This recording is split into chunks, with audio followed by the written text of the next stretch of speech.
যে মহাতাণ্ডব, এই তাণ্ডবের প্রতিক্রিয়া কত গভীরভাবে আমাদের মধ্যে প্রথিত আছে সেটা আমাদের ভবিষ্যৎ নির্ধারণ করবে। আমি আমার সহকর্মীদের বলছিলাম একটা হাউস অফ হরর বানানোর জন্য, দেখার জন্য সেখানে দৃশ্যগুলো কিভাবে হয়েছে সেগুলো ধারণ করার জন্য। তো পরে ভাবলাম এটা তো হাউস অফ হরর না, এটা তো কান্ট্রি অফ হরর। এটা তো এক জায়গার বিষয় না, সারা দেশ জুড়ে যে হরর সৃষ্টি হয়েছে এটা মনে জাগে। বন্ধু ফখরুল ইসলাম, মির্জা ফখরুল ইসলাম সাহেব বলেছেন যে আয়নাঘরের সঙ্গে দেখা করে এসছেন, তাদের সঙ্গে যখন দেখা হয়, কথা হয়, তাদের খবর পড়ি পত্রিকাতে, মানুষ কিভাবে এরকম নির্মম হতে পারে মাথায় আসে না। আমরা যে হাউস অফ হরর বলছি, এই আয়নাঘরের প্রতিটি ঘর যদি আমরা সবাইকে দেখাতে পারতাম, জাতি বুঝতে পারত 16 বছর ধরে কি কাণ্ডটা হয়েছে। এবং কারো কাজ এমন নাই যে তার কোনো পরিচিত এই হররের শিকার হয়নি। হাউস অফ হরর করতে হলে আমাদেরকে জায়গায় জায়গায় ছোট ছোট ঘরগুলো, যেখানে মানুষকে বছরের পর বছর নির্মমভাবে অত্যাচার করেছে, যেখানে ইলেকট্রিক চেয়ার রেখেছে, যেগুলো তো আমাদের সবার দেখারও সুযোগ হয়নি।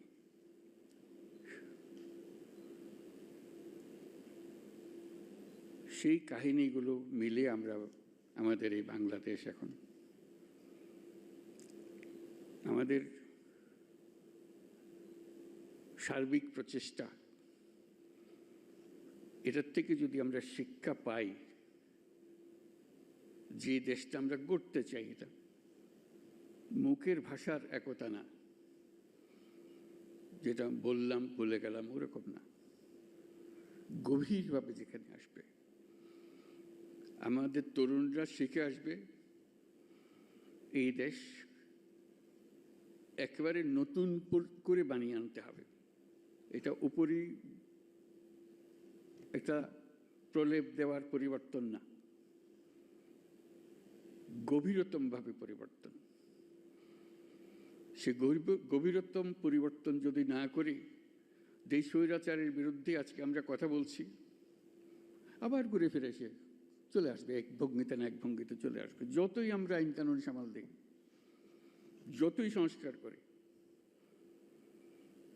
যে সংস্কার আমাদের দরকার সেই সংস্কার আরো গভীরের সংস্কার। এই সংস্কার গুরুত্বপূর্ণ, আমি অস্বীকার করছি না, অত্যন্ত গুরুত্বপূর্ণ। কিন্তু আমার আবেদন হচ্ছে, আমাদের জাতির ভেতরে এমন কিছু রয়ে গেছে যেটা যত শাস্তি দিই, যত কিছু দিই, ওইটা বোধহয়, ওইটার বীজ বোধহয় আমাদের মধ্যে থেকে যাবে। এই বীজ থেকে আমরা কিভাবে মুক্তি পাই, এটি আজকের জানার বিষয়, আমাদের চ্যালেঞ্জের বিষয়। এটা কয়েকটা কাগজের সংস্কার না, এটা মনের গভীরতর জায়গার সংস্কার। মানুষ হিসেবে আমাদেরকে নিজেদের কাছে পরিচিত করা, যে আমরা মানুষ বলতে আমরা নিজেদের কি বুঝাই সেটা করা। আজকের এই জুলাইয়ের যে শিক্ষা, সেই শিক্ষাটা হবে আমরা সেভাবে নিজের থেকে আবার,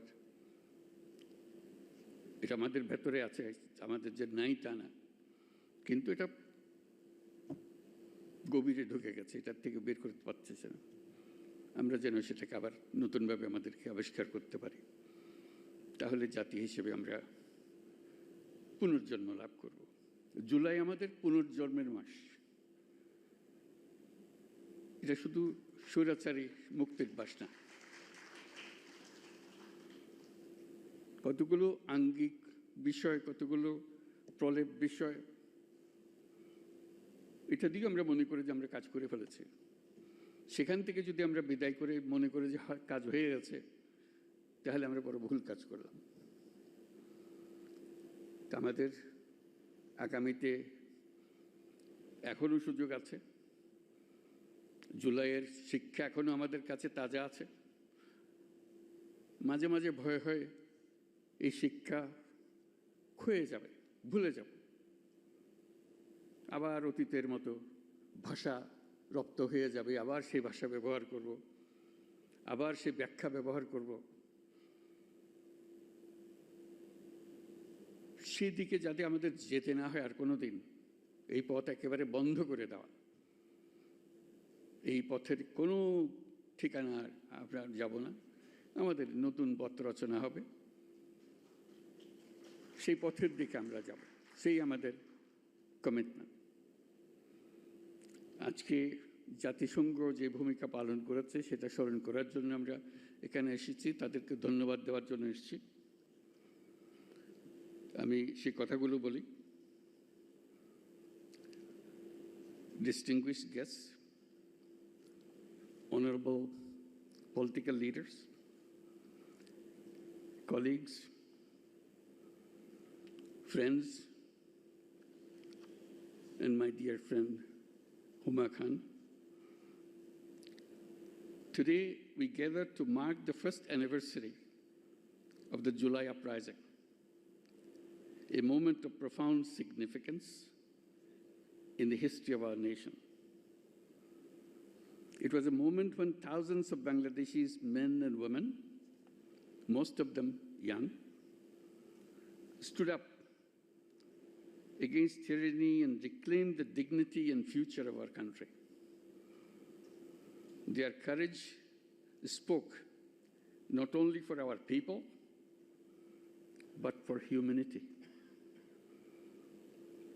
On this historic occasion, I wish to recognize the steadfast support of the international community, particularly the United Nations, which has always stood beside Bangladesh, beginning from the War of Independence in 1971, coming to the Rohingya crisis, and again during the dark days of July and August last year. In the aftermath of the Second World War, the United Nations set out to define and defend the inalienable rights of all human beings, irrespective of race, religion, sex, or status. The Universal Declaration of Human Rights emerged as a moral compass for our world, and its principles have been embedded in our own constitution, Bangladesh's constitution. Yet, over the past 16 years, these rights were repeatedly denied to our citizens. Our institutions were captured, freedoms were curtailed, violence became the prime tool of governance. Last July, our society stood united in rejecting this reality. The people of Bangladesh reclaimed their rights with clarity, resolve, and immense bravery. Immediately after the establishment of the interim government in August last year, I formally requested the Office of the High Commissioner of Human Rights of the United Nations to conduct an independent fact-finding mission to investigate allegations of human rights abuses between July 1 to August 15. We believed that immediately an impartial and credible accounting of the truth was essential, not for justice alone, but also for healing. The UN High Commissioner's report, released in February 2025, revealed the staggering scale of the atrocities, an estimated 1,400 lives lost in just a few weeks. The report described the violence of systemic, directed, and coordinated from the highest level of the previous regime. It raised urgent concerns about potential crimes against humanity. These findings have been further corroborated by international investigative journalism and inspired the reports by the BBC and Al Jazeera. We are grateful to the Office of the High Commissioner for not only documenting these abuses, but for offering a comprehensive set of recommendations to help ensure that such violations never happen again.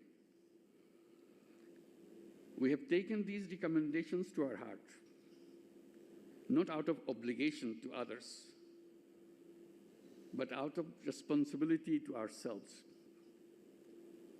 Since assuming office, our government has begun implementing wide-ranging reforms. We have amended the Code of Criminal Procedure and acceded to the International Convention for the Protection of All Persons from Enforced Disappearance. Earlier this month, we signed a Memorandum of Understanding with the Office of High Commissioner of Human Rights to establish a facilitating mission in Dhaka. This mission will provide technical support